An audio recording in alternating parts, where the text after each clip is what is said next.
আসসালামু আলাইকুম। আপনাদের নিশ্চয়ই মনে আছে ২০১২ সালের তানজিন ফ্যাশনের ওই আগুনের ভয়াবহতা।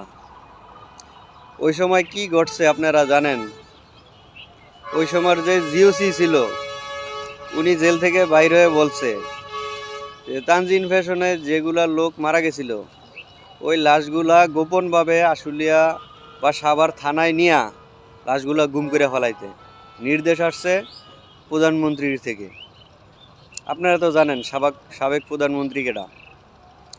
উনি বলছে এই লাশ যদি বিএনপির হাতে যায় তাইলে ওরা লাশ নিয়ে আন্দোলন কইরা ক্ষমতায় থেকে নামাইব তারে। এত কিছু করলেন, এত লাশ গুম করলেন, এত হত্যা করলেন, খুন করলেন, কি হইল? ক্ষমতায় তো থাকতে পারলেন না। কারণ পাপের বিনাশ একদিন না একদিন হয়। কারণ আল্লাহ ছাড় দেয়, ছেড়ে দেয় না।